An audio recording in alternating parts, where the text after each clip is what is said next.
The night sky above Normandy burned with streaks of red and white as German 20mm flak pounded the incoming wave of C-47 transport aircraft. Inside one of those trembling planes, Private First Class Daniel Mercer of the 82nd Airborne Division tightened his grip on the cold metal of his static line.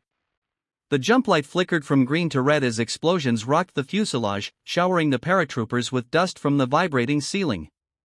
Sweat mixed with engine fumes. Men prayed. Men cursed. And Mercer simply breathed, trying to steady a heartbeat that felt far too loud in a war where silence kept you alive. The jumpmaster leaned forward, shouting over the engines, "Stand in the door!" Wind roared through the open hatch as tracer rounds lanced upward, tearing through the night like furious white needles. Mercer stepped forward into the freezing wind, hands trembling, boots slipping slightly on the metal floor. For a moment, he saw only the burning coastline and the faint silhouettes of thousands of paratroopers scattered across the sky. Then the order came, sharp, final, unavoidable. Go! Go! Go! Mercer leapt into darkness. The air tore at his face as he plummeted through smoke, drifting far from the intended drop zone near St. Miraglís. A violent crosswind grabbed his chute, wrenching him sideways with brutal force. Below him, instead of open fields or hedgerows, he saw something he wasn't supposed to see: German vehicles, command tents, sandbagged positions, and soldiers moving with practiced discipline. This was no ordinary cluster of farm buildings. This was a Wehrmacht regimental headquarters. He hit the ground hard, rolling into mud thickened with days of rain. His parachute dragged across the earth, snapping branches and snapping nerves until he cut the lines free with his knife. Voices emerged almost instantly, German accents, sharp and commanding, too close for comfort. Mercer pressed himself into the shadow of a half-collapsed shed, heart hammering violently as boots marched past. He hadn't landed near the enemy. He had landed inside them. The headquarters buzzed with activity as officers barked orders related to the unfolding Allied invasion.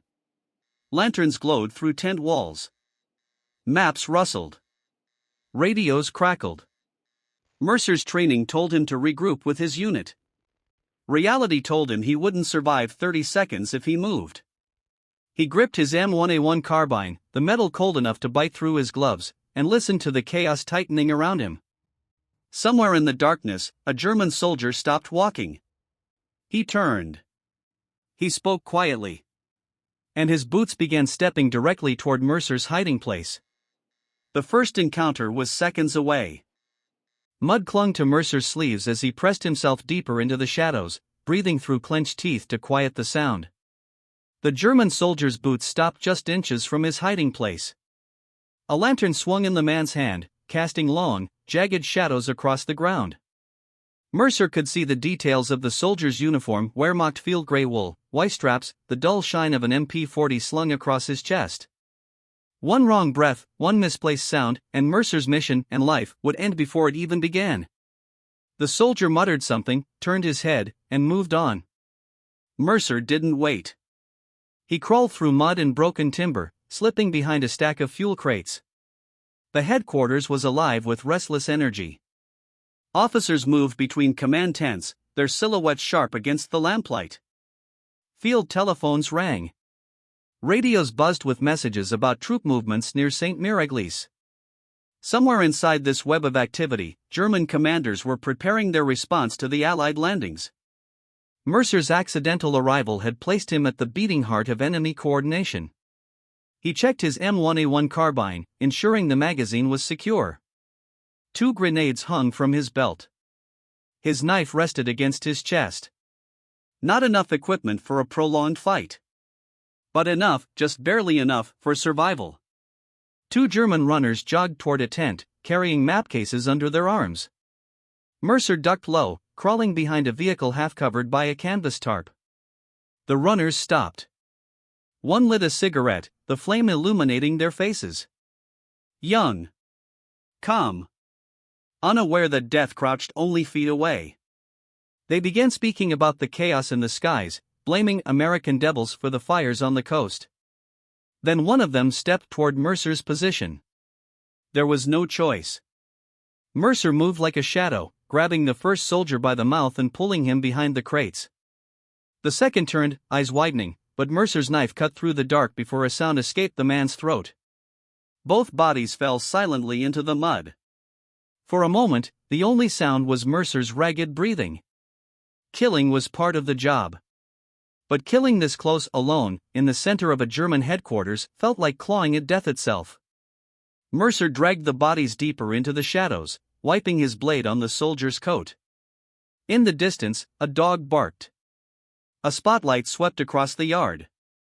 Someone shouted an order, and boots began moving in his direction. Had they heard something? Had someone seen movement?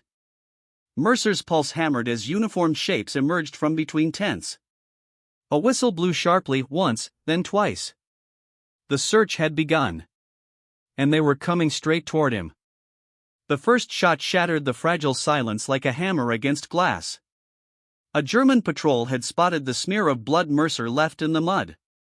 Floodlights snapped on, slicing through smoke and illuminating the tangled hedgerow where he had taken cover. The nearest soldier shouted, raising his Kar 98K, and the crack of rifle fire tore through the night.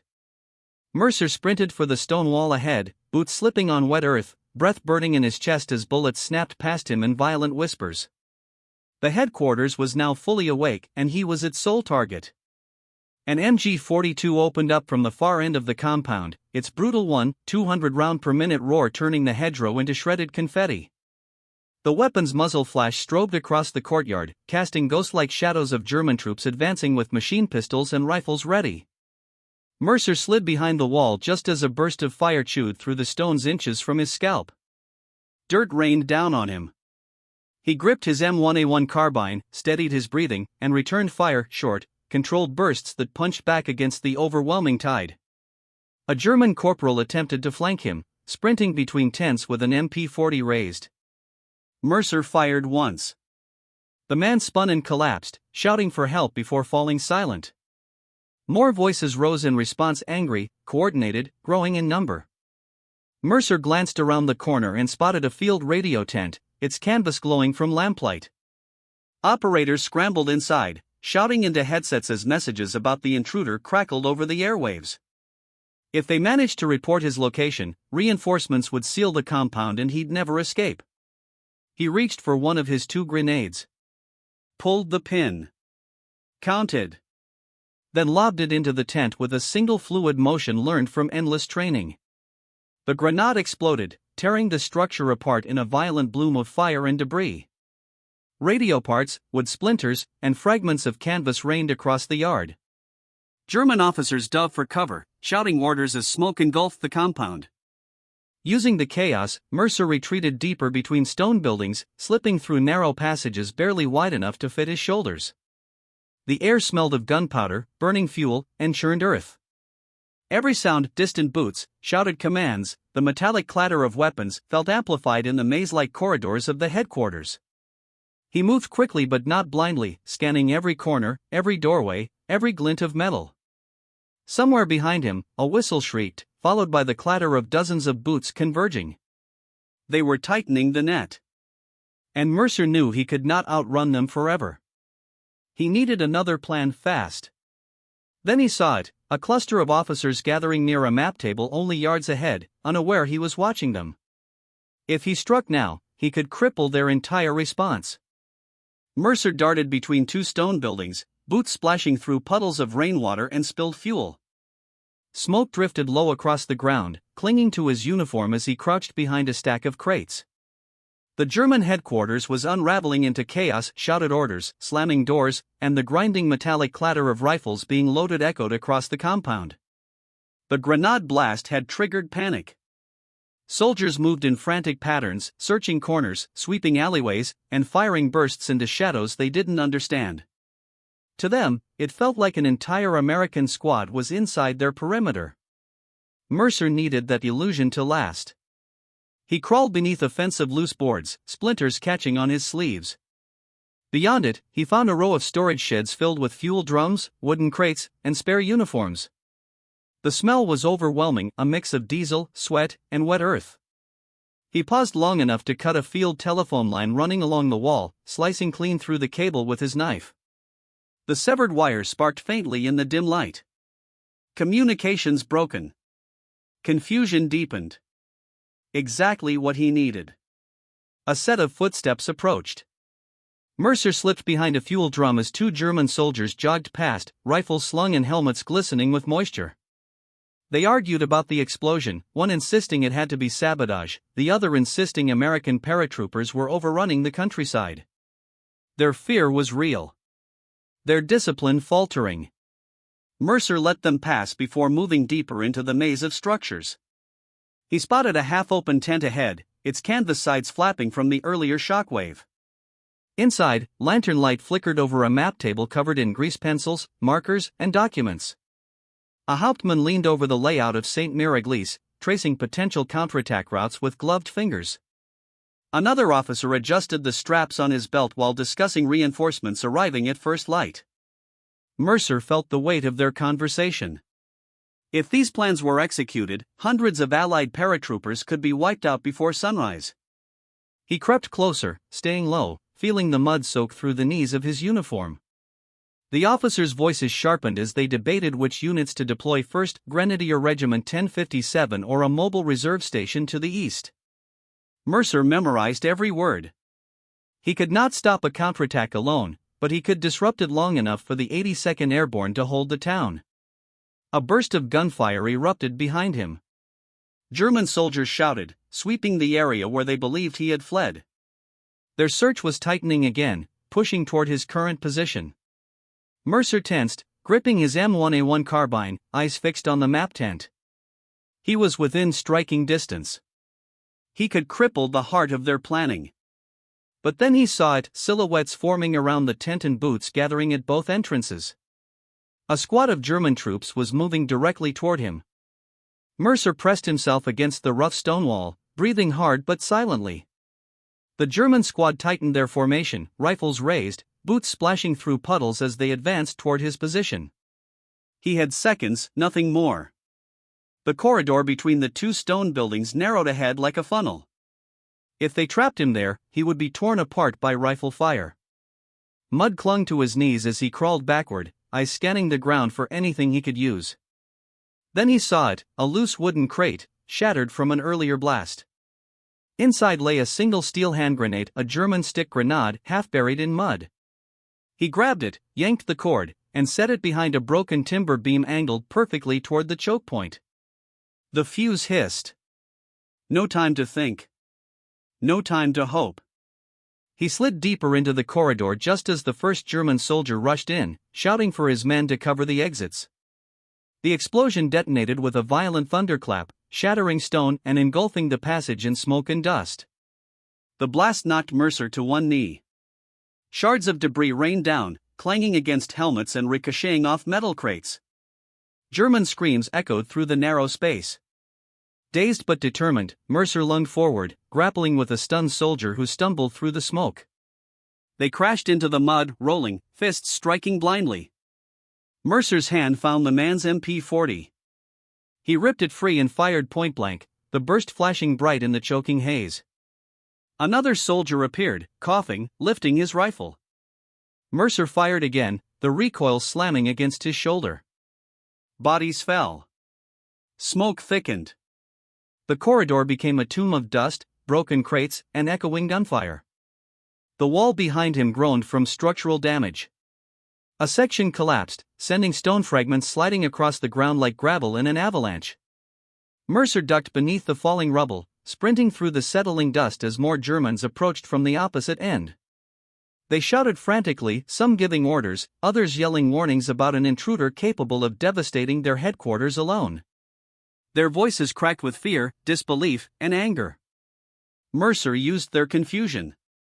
He darted behind a water tank, swapped the near-empty MP40 for a fresh magazine taken from one of the fallen soldiers, and reloaded with shaking hands.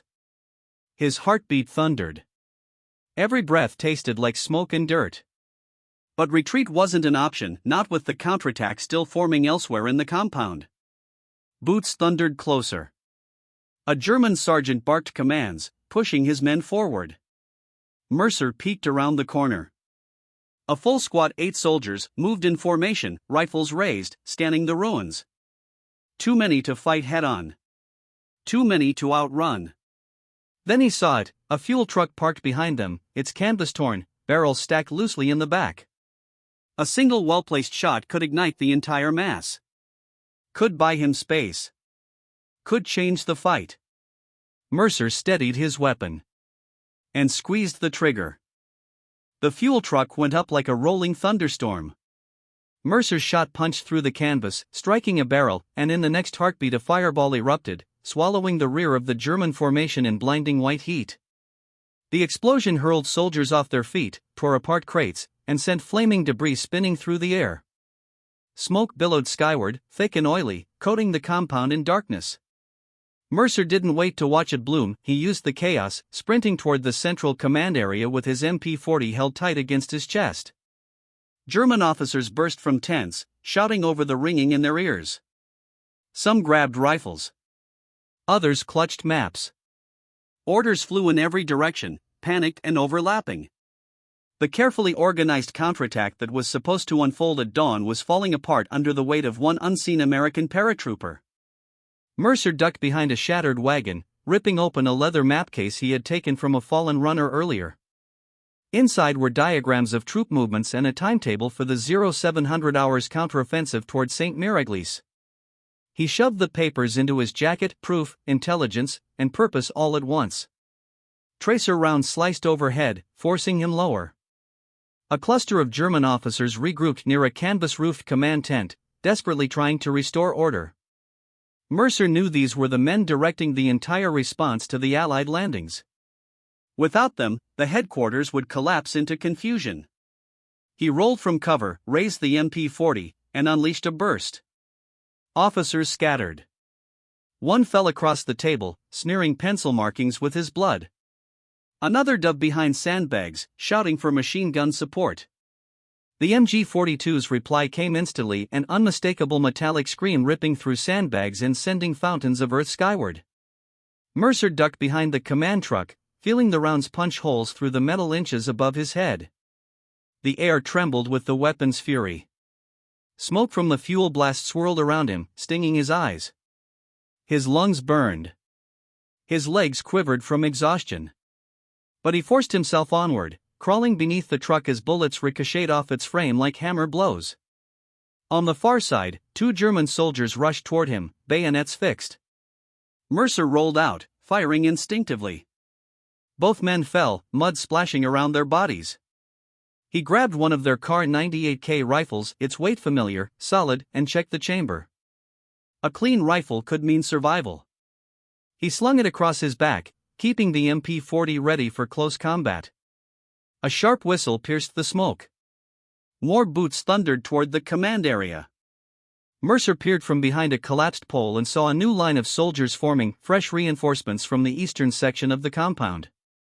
They were organized, disciplined, and moving with purpose. One officer raised binoculars, scanning the ruins with calm determination. They weren't panicking anymore. They were hunting. And they had finally spotted the direction Mercer was heading. A full German platoon was now moving to cut him off. Mercer staggered behind a pile of shattered crates, lungs burning, ears ringing from the constant thunder of gunfire. The smoke from the destroyed fuel truck drifted across the headquarters like a living shadow, swallowing tents, vehicles, and soldiers in its thick, suffocating haze. He wiped grime from his face, gripping the stolen Panzerfaust he had snatched from a fallen infantryman moments earlier. Its wooden shaft felt heavy, awkward, but he knew what it could do. And he knew exactly where to aim it. If he didn't break the German formation now, the counterattack toward St. Miraglís would reassemble within minutes. A squad of German soldiers sprinted across the yard, coughing through the smoke, rifles raised. They barked orders at one another, stumbling over debris. Mercer watched them through a gap between crates. Two MG-42 teams were setting up firing positions that could pin him down permanently. In the center of the headquarters, near the ruined command area, large stacks of fuel drums glistened with oily sheen under the dim lantern light. One Panzerfaust blast into those drums would cripple everything. He rose, braced the tube on his shoulder, and fired. The projectile streaked across the compound like a comet, vanishing into the smoke before erupting in a blinding explosion that swallowed vehicles, tents, and fuel drums all at once. The shockwave punched through the headquarters, knocking Mercer backward. Flames roared skyward. German soldiers were hurled to the ground, some screaming, some silent. The blast tore through supply lines, smashed communication shelters, and sent shockwaves of panic through every surviving unit. The carefully structured headquarters was crumbling from the inside, and Mercer had just torn away its spine. He crawled to new cover as debris rained down. The heat scorched his uniform. The mud beneath him trembled with each secondary explosion. He could hear German commanders shouting, trying to regain control, but their voices were swallowed by fire and confusion. The counterattack was collapsing. Vehicles burned. Ammunition cooked off in rapid bursts. Soldiers scattered in every direction, unable to form ranks or positions. Mercer steadied himself, lifting the MP-40 again. He fired into the smoke whenever shapes moved toward him. A German officer stumbled from behind a set of sandbags, pistol raised. Mercer dropped him with 2 shots. He moved forward, weaving through burning canvas, fallen poles, and the twisted remnants of what had once been an orderly battlefield headquarters. But survival was not guaranteed. Something new cut through the chaos, a sharp, precise crack. A sniper round slammed into the wall beside his head, exploding stone fragments across his cheek. Mercer dove behind a collapsed beam, heart racing. The shot was too accurate to be random. The sniper had seen him, had aimed for him, and would fire again. Mercer peeked out, scanning windows and rooftops through the rising flames. Then he saw it, a glint of glass in an upper floor window. A German sniper had locked onto him. The sniper's second shot carved through the smoke and slammed into the rubble inches from Mercer's face, spraying dust across his eyes. He shielded himself behind the collapsed beam, blinking rapidly to regain focus. The burning headquarters flickered like a dying furnace around him, structures collapsing, ammunition cooking off, German soldiers shouting orders through choking clouds of soot. But amidst all of it, one threat stood above the rest. A trained marksman. A patient killer. Someone who could end Mercer's mission with a single well-timed squeeze of the trigger. He inhaled slowly, exhaled more slowly, and peered through a shifting curtain of smoke. There, the faintest silhouette inside an upper-floor window of a stone building, illuminated by the dull glow of fires below. A scoped Kar 98K. Wehrmacht sniper insignia. Steady posture. Professional. Mercer ducked back as another shot shattered the wooden beam behind him. The sniper wasn't firing wildly, he was walking his rounds inward, adjusting with cold precision. Mercer couldn't stay pinned. Not with reinforcements still moving through the compound. Not with time slipping toward dawn. He wiped mud across his cheek, gripped the MP-40, and began moving through the rubble, low, fast, silent. Every sound mattered. The crackle of fires. The whistle of wind pushing smoke. The crunch of broken glass beneath his boots. He stayed in the building shadows, hugging collapsed walls as the sniper tracked the last place he had seen movement. He slipped into a half-destroyed shed at the base of the sniper's building. Inside, shattered crates and twisted metal littered the ground. Mercer paused, glancing upward. The sniper would have the stairwell covered. A direct assault would be suicide.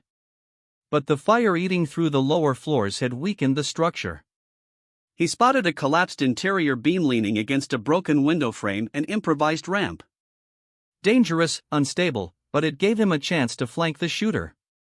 Mercer climbed, boots scraping, hands gripping the beam as flames crackled beneath him. The heat scorched his legs, threatening to buckle his resolve. When he reached the window, he ducked inside the ruined second floor, stepping quietly over loose boards. Smoke filtered through the gaps, creating ghostly layers of haze. He could hear the sniper now, come breathing, slow adjustments of the rifle bolt, the faint metallic click of tightening the scope mount. He crept forward, holding his breath, MP-40 raised. The sniper fired again, the barrel glowing faintly as he searched for the American who had turned his headquarters into an inferno. Mercer advanced another step, then froze. A second sniper round slammed into the wall just inches from his face. He wasn't alone in the room. There were 2 snipers. And both had just turned toward the sound of his footsteps. Their rifles began to rise. Mercer fired first. A short burst from the MP-40 tore through the haze, striking the nearest sniper before he could fully lift his rifle. The man collapsed backward, crashing through a splintered table, his scoped Kar 98K clattering across the floorboards. But the second sniper was faster. His rifle barked, and the round grazed Mercer's shoulder, spinning him sideways and driving him into a wooden beam. Pain shot down his arm, sharp and electric, but he forced himself upright. He dove behind a collapsed cabinet as another bullet ripped through the paneling, showering him with splinters. Smoke choked the room, rising from the burning floors below. Flames licked at the edges of the ceiling, groaning under the strain of structural collapse. Mercer crawled through the debris, each movement sending jolts of fire through his wounded shoulder. The remaining sniper reloaded with practiced efficiency, smooth, calm, lethal. Mercer could hear the metallic click of the bolt sliding forward. He had seconds. He reached for a loose stone chunk, tossed it toward the opposite corner, and held his breath. The sniper took the bait. A shot thundered through the room, piercing the far wall. Mercer surged from cover, raising the MP-40 with both hands despite the pain. The weapon roared. The sniper staggered, slammed against the window frame, and fell limp as glass shattered beneath him. Mercer exhaled shakily. The duel was over.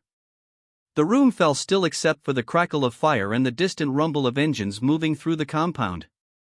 He retrieved one of the sniper's Kar 98K rifles and slung it across his back. It might buy him distance if he escaped into open terrain. But escape was no guarantee.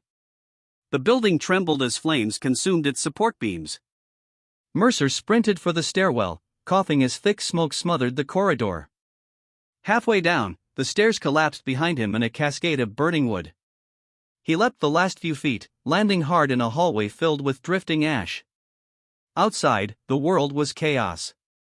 A German half-track rumbled through the remains of the headquarters, its engine snarling as soldiers jumped from its sides, fanning out with rifles lifted. Floodlights swept the smoke. Machine gun bursts crackled. Mercer ducked behind a collapsed shed, wincing as the pain in his shoulder intensified. He knew exactly what they were doing, forming search lines, tightening the perimeter, hunting for a single American who had destroyed an entire command structure. He crawled beneath the shed's broken frame, emerging into a hedgerow thick with mud and roots. German voices echoed close behind. Bullets tore through leaves and branches, forcing him into the dirt. He dragged himself forward, inch by inch, feeling the cold mud soak through his uniform. The compound's glow faded behind him. Open fields lay ahead, freedom, if he could reach them. Then he saw movement. Dozens of German patrols sweeping the countryside in wide formation, rifles ready, boots marching in rhythm. They had planned for this. He was running straight into a second net. Mercer lay flat in the mud, breath shallow, shoulder throbbing. The German patrols marched in sweeping lines, boots sinking into damp earth, rifles raised in perfect discipline. Their silhouettes cut across the fading glow of the burning headquarters behind him. Dawn crept over Normandy, painting the landscape in cold gray light.